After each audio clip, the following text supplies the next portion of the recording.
Bengal governor ആനന്ദബോസിന് വധഭീഷണി. ഗവർണറെ തകർക്കുമെന്ന് email സന്ദേശം. ഇതേ തുടർന്ന് CV ആനന്ദബോസിന് സുരക്ഷ വർദ്ധിപ്പിച്ചു. ഗവർണർ CV ആനന്ദബോസിനെ കൊല്ലുമെന്ന ഭീഷണി. വ്യാഴാഴ്ച രാത്രിയാണ് ഭീഷണി സന്ദേശം ലോക്ഭവൻ ഉദ്യോഗസ്ഥരുടെ ശ്രദ്ധയിൽപ്പെട്ടത്. ഗവർണർ CV ആനന്ദബോസ് പൊട്ടിത്തെറിക്കുമെന്നാണ് മെയിൽ സന്ദേശത്തിലുള്ളത്. സന്ദേശത്തിന്റെ ഉള്ളടക്കവും പ്രാധാന്യവും കണക്കിലെടുത്ത് ഗവർണറുടെ സുരക്ഷ പുനഃസ്ഥാപിക്കുന്നതിനുള്ള നടപടികൾ ഉടൻ ആരംഭിച്ചു. ലോക്സഭയിലെ ഉന്നത ഉദ്യോഗസ്ഥരും ഗവർണറുടെ സുരക്ഷാ ചുമതലയുള്ള ഉദ്യോഗസ്ഥരും ഗവർണറുടെ സുരക്ഷയെക്കുറിച്ചൊരു യോഗം ചേർന്നു. സന്ദേശം പരിശോധിക്കുന്നതിനൊപ്പം അന്വേഷണം ആരംഭിച്ചിട്ടുണ്ട്. ഭീഷണി ഇമെയിലിനെ കുറിച്ച് അമിത്ഷായുടെ നിയന്ത്രണത്തിലുള്ള കേന്ദ്ര ആഭ്യന്തര മന്ത്രാലയത്തെയും അറിയിച്ചു. ഗവർണറുടെ സുരക്ഷ ഉറപ്പാക്കാൻ കൊൽക്കത്ത പോലീസും CRPFും ഒരുമിച്ച് പ്രവർത്തിക്കുന്നുണ്ടെന്ന് ലോക്ഭവൻ വൃത്തങ്ങൾ അറിയിച്ചു. ലോക്ഭവന്റെ സുരക്ഷാ ക്രമീകരണങ്ങൾ കൂടുതൽ മുൻകരുതലുകൾ സ്വീകരിച്ചിട്ടുണ്ട്. കൂടാതെ ഗവർണറുടെ സുരക്ഷയ്ക്ക് ഉത്തരവാദികളായ വിവിധ സേനാ മേധാവികളുമായി അർദ്ധരാത്രിയിൽ അടിയന്തര യോഗം ചേർന്നു.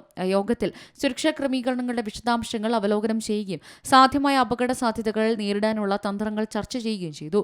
ഗവർണർ ആനന്ദബോസിന് Z+ സുരക്ഷയുണ്ട്. ഇതൊക്കെയാണെങ്കിലും ഈ ഭീഷണി വളരെ പ്രാധാന്യത്തോടെയാണ് കാണുന്നത്.